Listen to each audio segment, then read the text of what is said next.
নমস্কাৰ সকলোকে নমস্কাৰ জনাইছো। আমি মৰিগাঁৱৰ প্ৰকৃতিপ্ৰেমী অসমৰ মঞ্চৰ পৰা আহিলোঁ।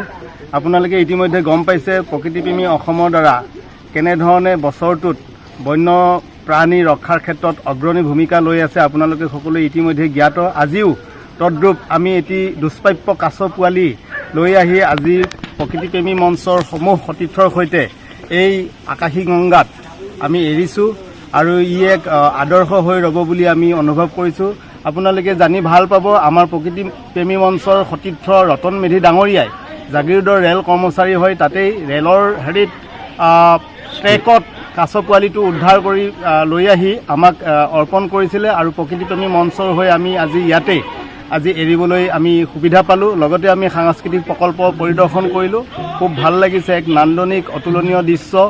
ই আমাৰ বাতাবৰণ সঁচাকৈ পৰিৱৰ্তন কৰিছে, আধ্যাত্মিক দিশলৈ আমাক ৰূপান্তৰিত কৰিবলৈ সমৰ্থ হৈছে। এই চেগতে মই সকলোকে পুনৰবাৰ ধন্যবাদ জনাই আমাৰ এই কাছ পোৱালিটো যেনেধৰণে আমি ৰক্ষণ ব্যৱস্থা কৰিবলৈ চেষ্টা কৰিছোঁ, অনাগত দিনত ৰাইজেও প্ৰত্যেক ব্যক্তিয়েই বন্যপ্ৰাণী ৰক্ষাৰ ক্ষেত্ৰত যেন অগ্ৰণী ভূমিকা লয় তাৰ বাবে মই অনুৰোধ জনাইছোঁ। ধন্যবাদ। হয়, নমস্কাৰ।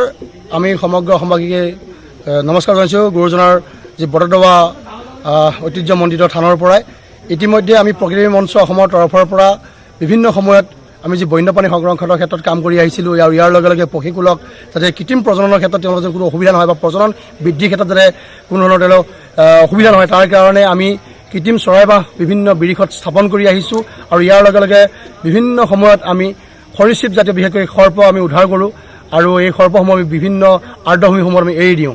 আৰু আজি এটা খুব সৌভাগ্যৰ কথা যে আজি প্ৰকৃতি মঞ্চ অসমে ৰতন মেধি ডাঙৰীয়াৰ নেতৃত্বত তেখেতে যি এটা কাছৰ পোৱালি, আচলতে দুষ্প্ৰাপ্য প্ৰজাতিৰ এটা কাছ, আৰু এই কাছৰ পোৱালিটো তেওঁ যি চনুৱাবৰী ৰেল ষ্টেচনৰ সমীপত তেওঁ উদ্ধাৰ কৰিছিল আৰু আমি সেই কাছ পোৱালিটো আজি সকলোৱে মিলি আমি আকাশী গংগা যি গুৰুজনাৰ বটদ্ৰৱা থানৰ আকাশী গংগাত আমি আজি এৰিবলৈ সক্ষম হ'লোঁ।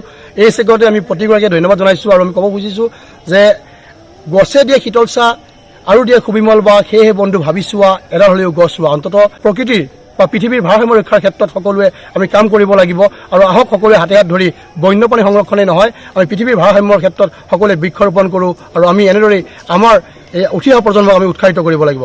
ধন্যবাদ।